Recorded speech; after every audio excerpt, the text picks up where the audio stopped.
말라기 3장 3절부터 18절까지 읽겠습니다. 여호와가 이르노라 너희가 완악한 말로 나를 대적하고도 이르기를 우리가 무슨 말로 주를 대적하였나이까 하는도다. 이는 너희가 말하기를 하나님을 섬기는 것이 헛되니 만군의 여호와 앞에서 그 명령을 지키며 슬프게 행하는 것이 무엇이 유익하리요. 지금 우리는 교만한 자가 복되다 하며 악을 행하는 자가 번성하며 하나님을 시험하는 자가 화를 면한다 하노라 함이라. 그때 여호와를 경외하는 자들이 피차에 말하며 여호와께서 그것을 분명히 들으시고 여호와를 경외하는 자와 그 이름을 존중히 여기는 자를 위하여 여호와 앞에 있는 기념책에 기록하셨느니라. 만군의 여호와가 이르노라 나는 내가 정한 날에 그들을 나의 특별한 소유로 삼을 것이요 또 사람이 자기를 섬기는 아들을 아낀 같이 내가 그들을 아끼리니 그때 너희가 돌아와서 의인과 악인을 분별하고 하나님을 섬기는 자와 섬기지 아니하는 자를 분별하리라. 아멘. 다 기도하겠습니다. 하나님 아버지 감사합니다. 이 시간에 우리에게 말씀 주실 때 주의 말씀을 잘 깨닫고 또 우리 심정으로 받아들일 수 있도록 우리 영어로 받아들일 수 있도록 하나님 우리를 축복해 주시옵소서. 주의 앞에 나오면서 귀한 예물을 구별하여 드렸사오니 하나님이 예물과 헌금을 받아주시고 우리 교회를 위해서 하나님 나라를 위해서 귀하게 사용되게 하시옵소서. 예수님 이름으로 기도하였습니다. 아멘. 이제 말라기 거의 다 왔습니다. 말라기 다 왔어요. 자, 아틀란타에 한 신문에 이런 기사가 실제로 났었습니다. 어느 날 신문 광고가 이렇게 났는데 근데 이게 광고 문구가 아주 특이해 갖고 눈에 확 띄는 그런 광고였습니다. 뭐라고 이야기했냐면 husband for sale 이렇게 써 있었어요. 남편을 팝니다. 그리고 이 남편이 어떤 사람인가를 아래 쭉 설명하는데 나이는 52세고 건강은 아무 문제 없이 좋습니다. 그런데 이 사람은 한 번도 아내에게 사랑한다고 말해주는 사람이 아닙니다. 안아주거나 손잡아주거나 하는 일이 거의 없습니다. 그렇게 써놓고 그 아래다가 이제 asking price를 써놨는데 2센트 이렇게 써놨어요. 2센트라고 남편 값이 2센트에 내놓은 것입니다. 어이가 없죠. 그동안 얼마나 쌓인 게 많았으면 그렇죠. 남편을 2센트에 그렇게 신문에다 광고까지 해서 냈겠습니까? 근데 더 기가 막힌 것은 프라이스가 네고셔블하다고 그렇게 써놨어요. 원하면 더 깎아주겠다고. 1센트죠. 또 한 번은 유타주의 어떤 아내가 남편이 아프가니스탄 다녔던 이 아미 베테랑인데 근데 매일 컴퓨터 게임만 하니까 이분도 또 남편을 판다고 내놨어요. 이분은 크레이그리스트에다가 내놨어요. 중고 사이트에다가 내놨습니다. 뭐라고 써놨냐? Easy maintenance. 관리하기 쉽다고 우리 남편은. 인터넷이 연결된 방만 하나 있으면 되고 서너 시간에 한 번씩 물만 한 번씩 주면 됩니다. 그렇게 써놨대요. 그리고 뭐라도 좀 괜찮은 거 있으면 내 남편과 바꾸자고 그렇게 썼답니다. 물론 이게 여러분 조크지만 농담이지만 그 속에 뼈가 들어있는 조크들 아니겠습니까? 비록 이게 우스갯소리로 승화시키긴 했지만 이 말에는 그동안 이 아내들이 남편들 때문에 얼마나 속을 썩였는지 얼마나 마음에 스트레스가 있었는지 고스란히 들어있는 그런 내용이라는 것입니다. 말을 보면은 이 우스갯소리여도 우리가 알 수 있다는 거죠. 여러분 사람의 말은요 그동안 그분이 살아왔던 말과 또 그분이 살아온 인생관을 보여주는 도구입니다. 어떤 스트레스를 받고 살았는지 어떤 생각을 하면서 살았는지 어떤 아픔이 있었는지 처음에는 잘 모르지만 그분이 이렇게 꾸미면 모르겠지만 정직하게 이야기를 하면 그 말투나 또 내용이나 이런 걸 보면 우리가 충분히 그분을 알 수 있습니다. 영적으로도 그분이 어떤 말을 하는지 그의 언어 생활을 보면 그 믿음도 우리가 어느 정도 알 수 있어요. 아무리 꾸며도 겉모습을 보면 우리가 사람을 잘 모르겠지만 말하는 것을 들어보면 그분의 신앙관이나 믿음 생활이 어느 정도였을지 대충 우리가 짐작할 수 있어요. 말을 들어보면 말이죠. 오늘 본문에 유다 백성들은요 대놓고 하나님을 대적했습니다. 대놓고. 그동안 신앙 좋은 척하고 예수 잘 믿는 척하고 믿음이 좋은 척했지만 그들의 언어 생활과 말하는 모습을 보니까 그분들의 신앙이 하나님을 위하는 것이 아니라 오히려 하나님을 대적하는 신앙이었었다는 것을 우리가 알 수 있다는 것입니다. 그게 오늘 본문의 내용입니다. 13절 말씀 여러분 다시 보시면 이렇게 되어 있어요. 오늘 말씀도 역시 논쟁으로 시작되고 있죠. 여호와께서 너희가 완악한 말로 나를 대적하였다라고 말씀하십니다. 완악한 말로, 아주 악한 말로 나를 대적했다 그렇게 말씀하셨어요. 그러니까 그 말씀을 들은 유다 백성들이 우리가 무슨 말로 주를 대적하였나이까 이렇게 반문하는 것으로 시작합니다. 말라기는 처음부터 계속 이런 논쟁이 시작되고 있어요. 오늘 본문의 다툼이 마지막 논쟁입니다. 계속 따지듯이 덤비는 거예요. 하나님께서 너희를 사랑한다 그러니까 어떻게 합니까? 어떻게 사랑하셨습니까? 그게 1장 처음 질문이었죠. 너희가 나를 멸시하였다 그러니까 언제 우리가 하나님을 멸시했습니까? 이게 1장 5절입니다. 또 너희가 나를 괴롭게 하였다고 하시니까 우리가 언제 괴롭게 하였나이까? 2장 17절. 그리고 지난번 본문에서는 내게로 돌아오라 하니까 우리가 어떻게 하여야 돌아가리까? 여기 내게로 돌아오란 말은 회개하라는 뜻이라고 그렇게 말씀드렸어요. 회개해라 그랬더니 어떻게가 how가 아니라 그랬어요. 그때 우리는 회개할 것이 없다 그렇게 이야기했어요. 왜 우리가 돌아가야 돼요? 왜 우리가 회개해야 돼요? 우리가 뭘 그렇게 잘못했습니까? 이렇게 따지더라는 것입니다. 회개할 것이 없다는 주장을 펼친 것입니다. 하나님께로 온 마음을 돌이켜라. 이게 말라기의 주제거든요. 그랬더니 우리가 뭐 돌이킬 게 뭐 있습니까? 잘 믿고 있는데, 잘하고 있는데, 이 정도면 신앙생활 잘하고 있는데.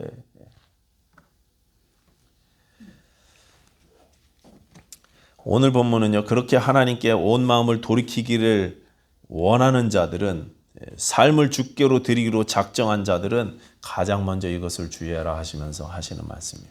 니네가 삶을 돌이켜야 돼. 우리는 회개할 것이 없습니다. 버티고 있지만 하나님께서는 그 다음 말씀을 주십니다. 니네가 돌이켜야 되는데 이것부터 돌이켜 하면서 주신 말씀이 그게 뭡니까? 말부터 고치라는 거죠. 말부터.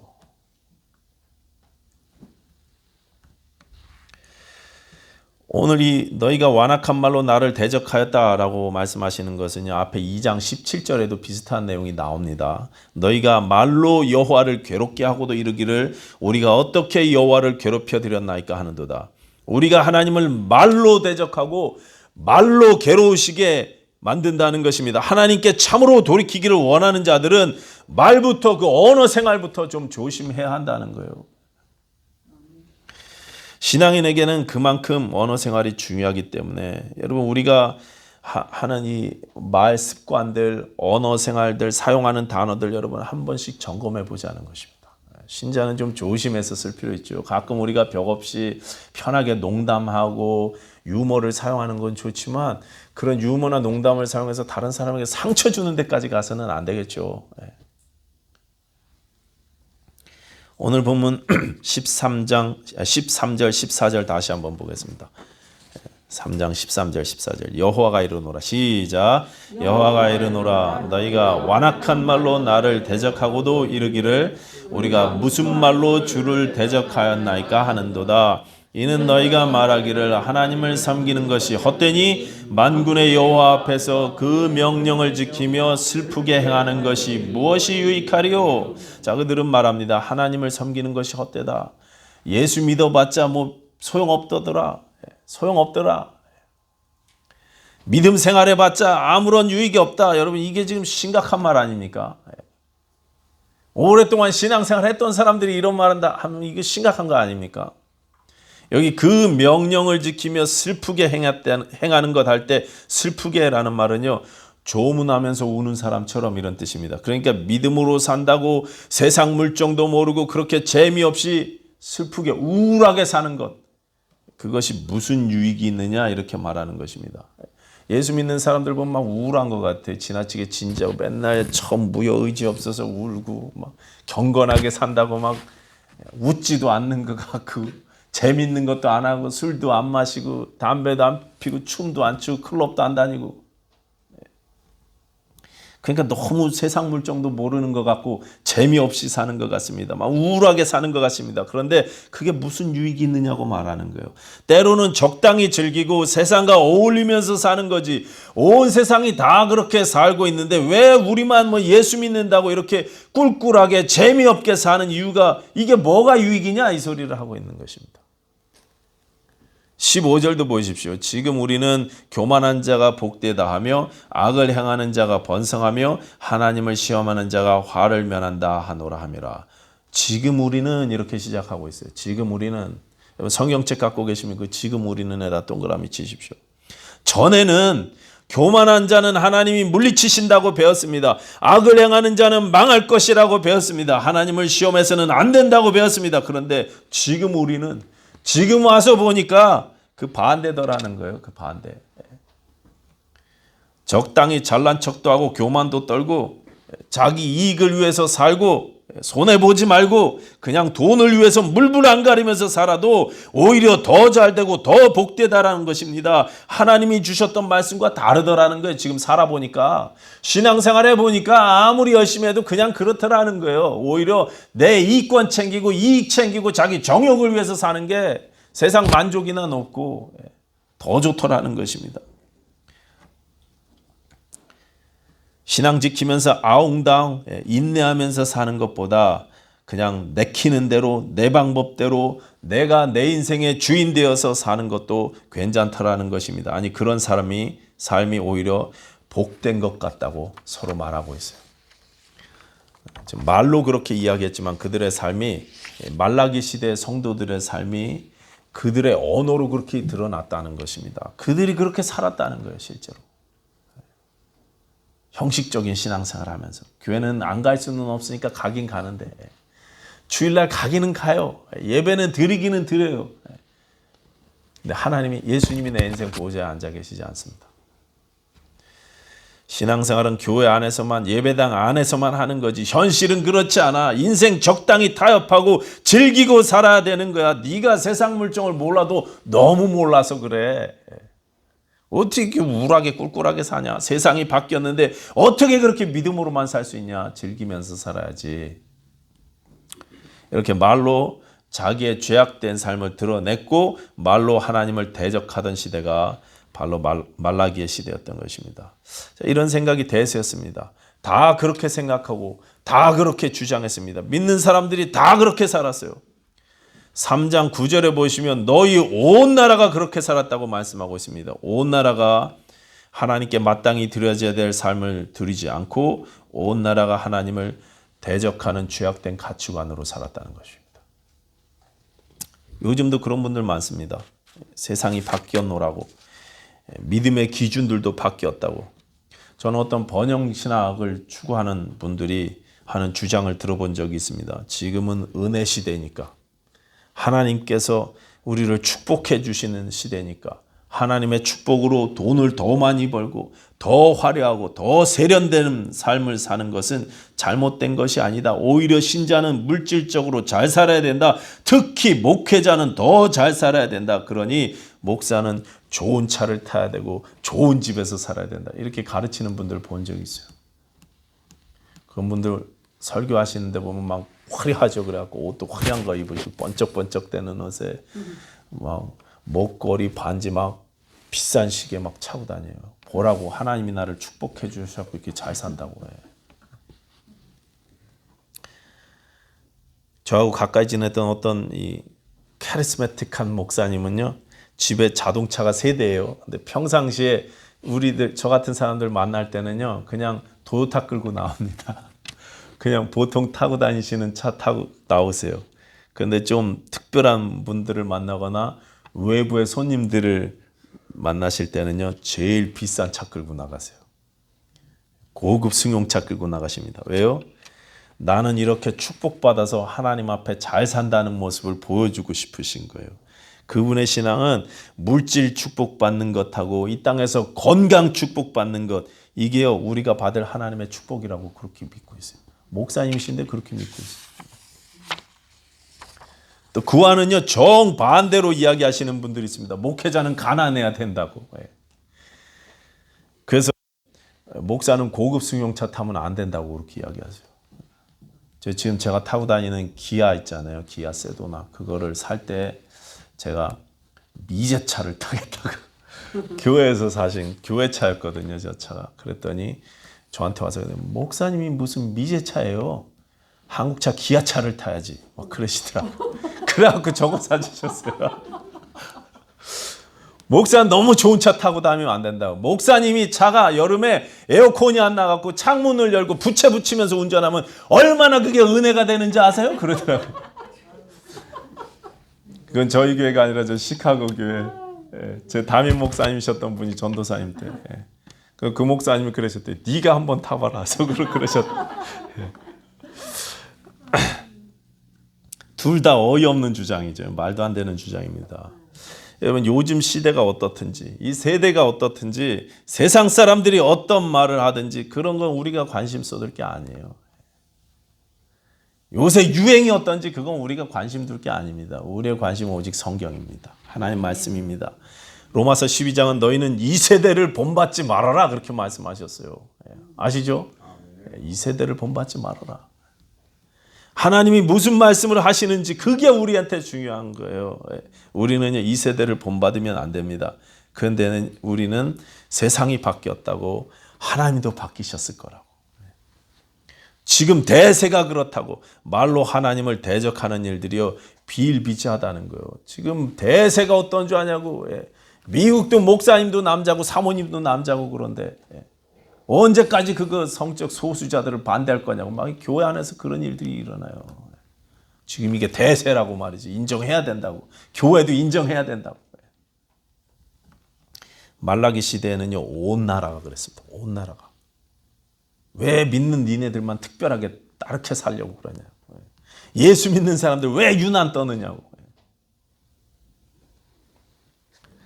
그런데 그런 때도 그때에도 세상의 풍조를 따르지 않고 세상의 대세를 따르지 않는 이 소수의 신앙인들이 있었습니다. 16절 말씀 보시기 바랍니다. 말라기 3장 16절 다 같이 읽겠습니다. 시작. 그때 여호와를 경외하는 자들이 비차에 말하매 여호와께서 그것을 분명히 들으시고 여호와를 경외하는 자들과 그 이름을 존중히 여기는 자를 위하여 여호와 앞에 있는 기념책에 기록하셨느니라. 그때 그랬습니다. 온 세상이 말로 범죄할 때, 온 세상이 말로 하나님을 대적하여 그것이 대세였던 그 시대에 세상과는 다른 말을 하는 사람들이 있더라는 것입니다. 세상의 풍조를 따르지 않는 사람들이 있었다는 것입니다. 16절은 그들을 하나님을 경외하는 자들이라고 말씀하고 있어요. 하나님을 경외하는 자들이 서로 이야기하고 있어요. 무슨 이야기인지는 구체적으로 나오지는 않지만 앞에 말로 하나님을 대적했던 자들과 반대 이야기를 했겠죠. 신앙생활하는 게 복된 거야, 헛된 게 아니야 이런 말 했겠죠. 겸손하게 사는 것, 말씀대로 사는 게 얼마나 귀한 일인지 몰라 이런 이야기 했겠죠. 그들은 믿음의 말을 그렇게 했습니다. 말씀대로 살고 믿음 지키기 위해서 애쓰는 삶이 복되다고 선포합니다. 말을 그렇게 했으니 삶도 그렇게 살려고 몸부림치는, 말씀대로 살려고 몸부림치는 그런 신자들이었던 것입니다. 자, 21세기 침례교회 여러분은 어떻습니까? 우리는 어떻습니까? 16절 다시 보시면 하나님께서는 그들의 말을 들으셨다 이렇게 말씀하셨어요. 우리가 하는 말을 들으신다는 것입니다. 분명히 들으셨다고 강조까지 하고 있습니다. 그리고 하나님 앞에 있는 기념책에 기록하셨다고까지 그렇게 이야기하셨어요.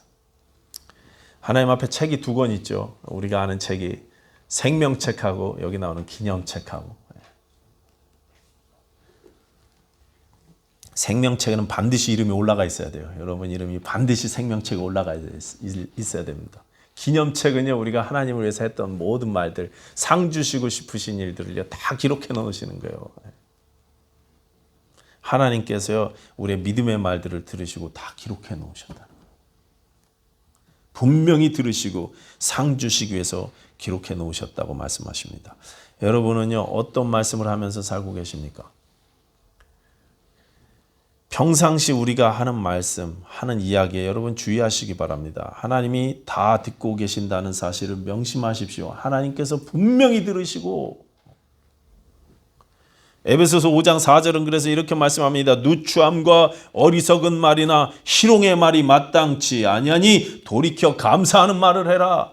돌이켜서 회개하고 그동안 잘못해왔던 말 습관을 회개하고 이제부터는 감사하는 말을 하라는 것입니다. 감사하면서 사십시오, 여러분. 추수감사절 때만 아니고 평상시에 감사하는 말을 하면서 사시기 바랍니다. 우리 신자에게 안 어울리는 말은 하지 말라는 것입니다. 감사의 말, 믿음의 말을 하시라는 것입니다. 사무엘하 8장 1절을 보시면 다윗이 이제 나라를 완전히 통일하고, 원래 반쪽짜리 왕이었잖아요. 헤브론에서 7년 다스렸는데, 근데 이제 통일을 하고 왕국을 통일하고 이스라엘 전체 왕이 된 다음에 예루살렘으로 수도를 옮겼어요. 그리고 나서 정복 전쟁을 벌이죠. 전쟁을 하는데 그때 8장에 가서 보시면 블레셋을 정벌합니다. 메덱 암마라는 곳을 정복을 했어요. 메덱 암마라는 건, 메덱은 곱비라는 뜻이고 암마는 엄마란 뜻이에요. 아람어에서 암마는 엄마고 아바는 아빠예요. 한국말하고 비슷하죠. 메덱 암마, 엄마의 멍에, 엄마의 곱비, 뭐 이런 뜻입니다.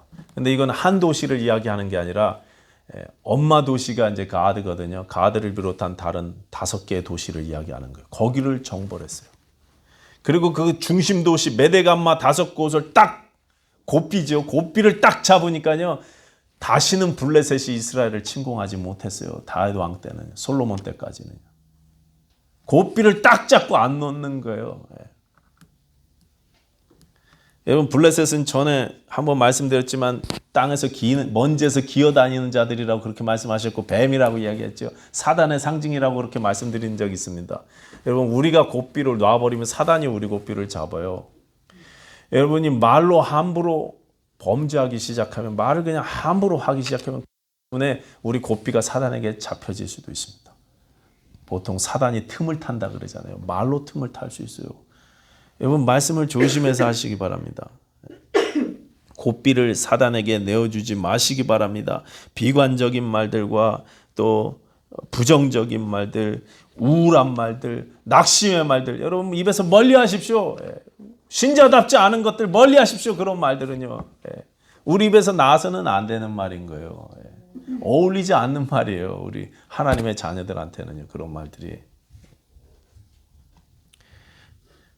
우리는요, 충분히 그런 말들 안 하면서 살 수 있어요. 안 하면서 살 수 있어요. 예수님께서 우리 그렇게 살으라고 대가를 다 지불하셨어요. 엄청난 티켓을 다 지불해 주시고, 너는 가서 즐겨라 이렇게 해주셨는데 우리 미안해서 안 즐겨요. 해보신 적 있어요? 배 딱 탔는데 크루즈 같은 데 타면은 처음에 돈 낸 거에 식당 비용이니 거기서 엔터테인 하는 비용 다 내잖아요. 마음대로 즐길 수 있잖아요. 근데 배 딱 타갖고 말이죠, 음식이 너무 화려한데 돈 더 내라 그럴까 봐 못 먹고 앉아요. 그렇죠. 비싸 보이고 너무 고급스러워갖고 못 먹잖아요. 예수님이 다 지불해 주셨습니다. 근데 우리가 못 누리고 있어요. 미안해갖고. 이건 내가 뭐 대가를 지불해야 되나 이렇게 해갖고. 우리가 충분히 승리의 말을 하면서, 감사한 말을 하면서, 기쁨의 말을 하면서 살 수 있도록 예수님께서 다 지불하셨어요. 다 만들어 놓으셨어요. 여러분이 의지만 갖고 그렇게 하시면 돼요.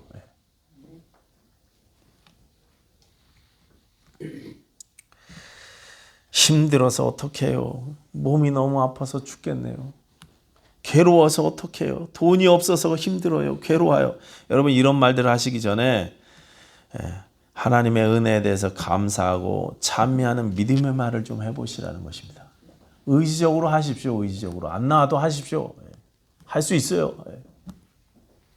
하나님께서 우리의 말을 들으셔요. 분명히 들으신다고 그렇게 말씀하셨습니다.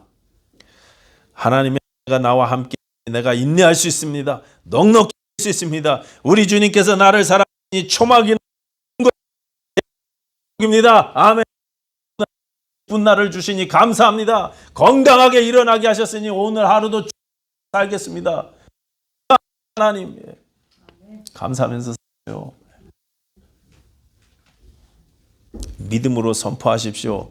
우리가 신자라면 반드시 그렇게 해야 합니다. 불신의 말을 중단하고 입을 열어 사람 살리는 말씀을 하시기 바랍니다. 영혼을 살리고 예수님을 바라보게 하는 그런 말씀들을 하십시오. 여러분, 시대를 과감하게 거스르십시오. 세대를 본받지 말고 이 세대를 본받지 말고 잠언 10장 10절에 보시면요. 입이 미련한 자는 패망한다 그랬어요. 입이 미련한 자는 패망하느니라. 입 함부로 말 함부로 해갖고 덕이 될 게 아무것도 없어요. 나도 망가뜨리고 듣는 사람도 망가뜨리고. 신자다운 아름다운 말들을 사용하시는 저와 여러분들 됐으면 좋겠습니다. 제가 기독교 방송에서 최병호라는 분 간증을 들었어요.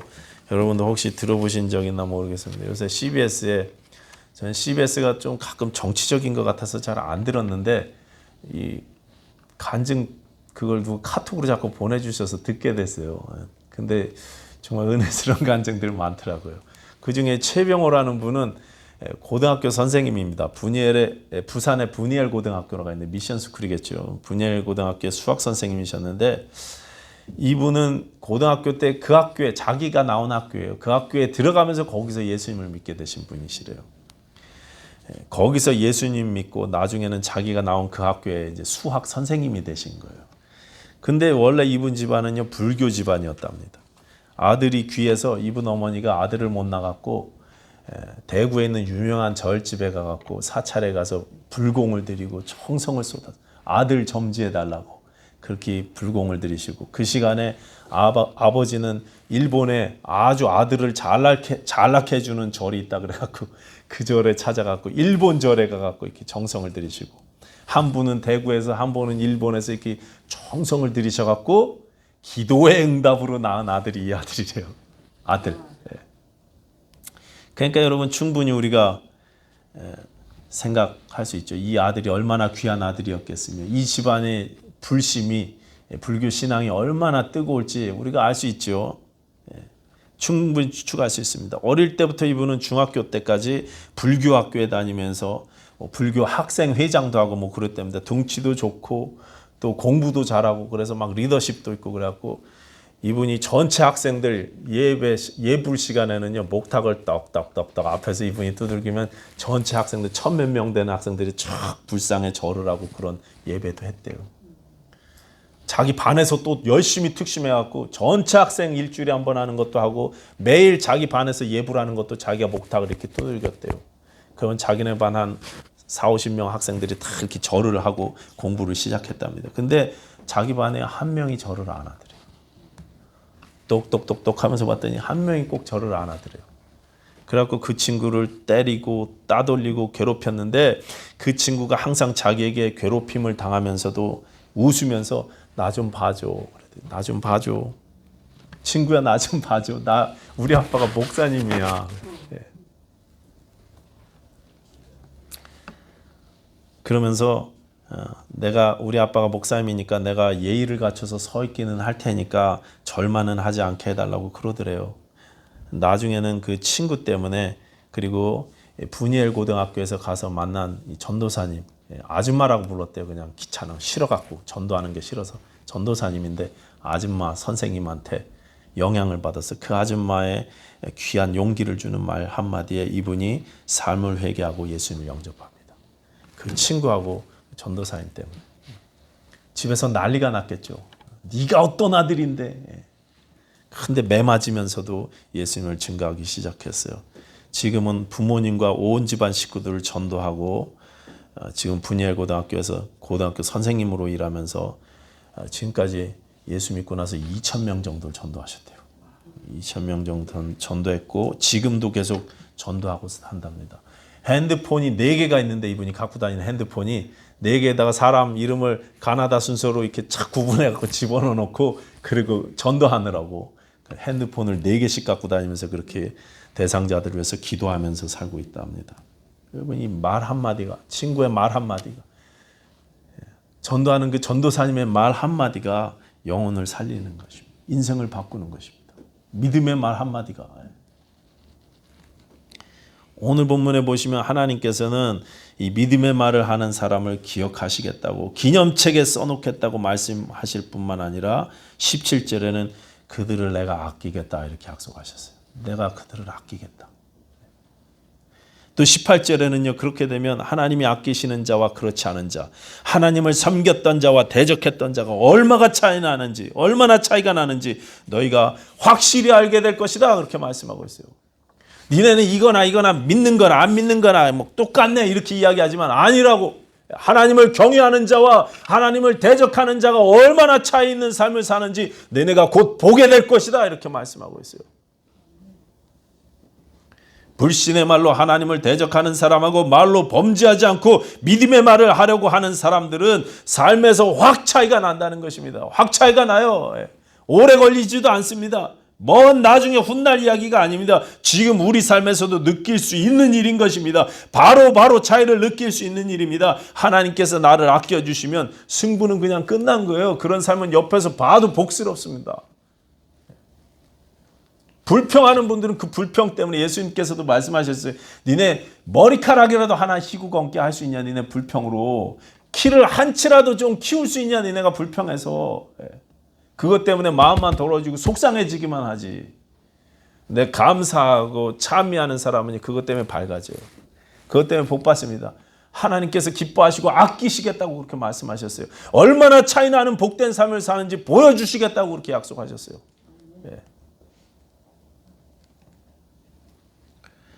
여러분 말로 범죄하지 마십시오. 너무 힘들다고 자꾸 그렇게 말씀하지 마세요. 힘든 거는 하나님 앞에 나서 기도하면서 그냥 이야기하세요. 하나님 앞에 힘들어 죽겠다고 말씀하세요.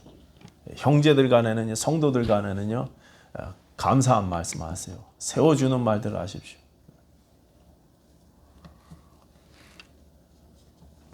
대수롭지 않게 하는 말들, 내 삶을 불평하고 원망하는 그런 입술의 말을 여러분 그치시기 바랍니다.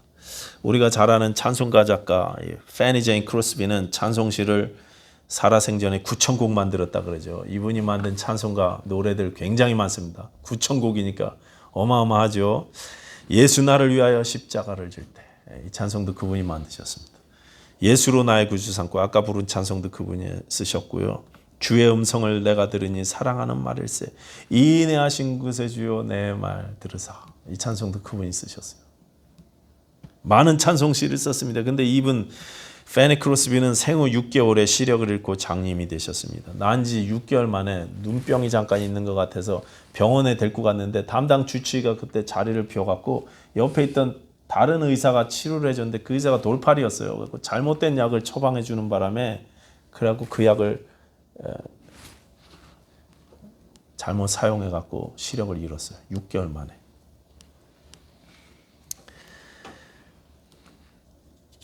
그런데 늘 말씀으로 기도로 돌봐주시던 이 외할머니에 의해서 이 패니 크로스비가 신앙으로 자라게 되었습니다. 어머니는요 삶에 지쳐갖고 늘 힘들어하면서 딸아이의 삶을 불행하게만 여겼습니다. 혼자 돼서 싱글 마음으로 이 딸을 불쌍하니 눈먼 딸을 키우는 게 너무나 마음이 힘들었던 것 같아요. 이 아이가 너무 불쌍하다고만 생각했습니다. 전혀 믿음의 눈으로 딸의 삶을 바라보지 못했습니다. 그 딸을 향해서 믿음의 말을 하지 못했어요. 엄마는. 근데 외할머니가 믿음의 사람이었어요. 하나님의 사랑을 너는 하나님의 사랑을 받았다. 하나님이 너를 사랑하신단다. 늘 기도해주고 성경을 읽어주고 용기를 주고 하나님의 사랑을 전해줬습니다. 그런 믿음의 말을 들려주면서 믿음의 말을 받고 자라면서 이 패니 크로스비가 신앙이 자라기 시작한 거예요. 할머니의 믿음의 말을 다 들으면서 찬송시로 하나님께 감사를 고백하기 시작합니다. 나중에 어떤 집회에서 말씀을 전하시는 이 목사님이 이 패니 크로스비 여사한테 그랬대요. 동정하면서 하나님이 자매님께 다른 것은 다 주셨는데 왜 시력은 주시지 않았는지 참으로 유감스럽네요. 그러니까 그 자리에서 이분이 이렇게 대답합니다. 목사님, 제가 태어날 때 하나님께 기도할 수 있었다면 그러면 저는 맹인이 되게 해달라고 기도했을 것입니다. 왜냐하면 내가 천국에 이르렀을 때 내 눈이 제일 처음 보고 기뻐할 얼굴이 바로 나의 주님의 얼굴이기 때문입니다. 이분이 이 신앙 고백을 그냥 하는 말이 아니고 그냥 인생 포기했으니까 그냥 하는 말이 아니고 제가 이런 말 했더니 전에 우리 목사님은 저한테 그러더라고요. 얼마나 힘들었으면 그런 말 했겠냐. 속으로 목사님 왜 저런 소리 해 제가 그랬었어요. 힘들어서 하는 소리가 아니고요. 진짜 이분은 그렇게 믿었어요. 그렇게 생각했습니다. 그래갖고 그 고백으로 나중에 찬송가도 만들었잖아요. 나의 주를 내가 그의 곁에 서서 배우며 나의 주를 손에 못자국을 보아 알겠네. 그렇게 고백했어요. 내가 제일 먼저 눈을 보게 될 때 우리 주님을 볼 텐데 예수님을 어떻게 알아봐? 내가 손에 못자국을 보고 알 수 있습니다. 그렇게 고백했어요. 나를 사랑하신 그 사랑으로 알 수 있습니다. 그분은 이 믿음의 고백대로 사셨습니다. 하나님을 사랑하는 이 믿음의 고백으로 내가 그들을 아끼리니 하나님께 끔찍이 아낌받는 그런 아름다운 삶을 살다가 하나님께로 가셨습니다. 외할머니의 믿음의 말이 손녀의 삶의 축복이었던 것입니다. 여러분 어떻습니까? 여러분 무슨 말씀을 하십니까? 그냥 툭 나오는 말들 무슨 말이에요? 잘하는 말씀도 있잖아요. 잘하는 말들. 아이고 이 왼수야. 옆에 분들한테 막 그러시잖아요. 애들한테도 그러고 그렇죠. 애들한테도. 어휴. 저도 요즘에 막 그런 말 시작하려고 그러는 것 같아요. 사춘기가 무서워갖고. 예. 믿음 생활 다 소용없어요. 이젠 견딜 수 없어요. 괴로워 죽겠어요. 돈 없어 죽겠어요. 여러분 이런 말들 이제 하지 마십시오. 삼가시기 바랍니다. 대신 신자다운 말 하십시오. 감사의 말 하시기 바랍니다. 믿음의 선포가 우리 입술에서 나왔으면 좋겠습니다. 독생자를 주시기까지 자기 가장 귀한 아들을 주시기까지 나를 사랑하신 그 하나님께 찬송하는 말을 하시기 바랍니다. 이 모든 일에 나를 사랑하시는 이로 말미암아 내가 넉넉히 이기느니라. 하나님께서 나를 기뻐하시니 내가 넉넉히 이기느니라. 세상에 어떤 피조물이라도 나를 내 주 그리스도 예수 안에 있는 하나님의 사랑에서 끊을 수 없으리라. 이 고백이 저와 여러분들의 고백이 되었으면 좋겠습니다. 이런 믿음의 말이 날마다 우리 가운데 선포되는 21세기 침례교회 됐으면 좋겠습니다. 기도하겠습니다. 하나님 아버지 감사합니다. 우리의 입술에 파수꾼을 세워 지키게 하시고 또 믿음의 말, 또 은혜의 말, 감사의 말이 우리 가운데 나오게 하시옵소서. 하나님을 기쁘시게 해드리는 삶 될 수 있도록 우리를 축복하시옵소서. 예수님 이름으로 기도하였습니다. 아멘.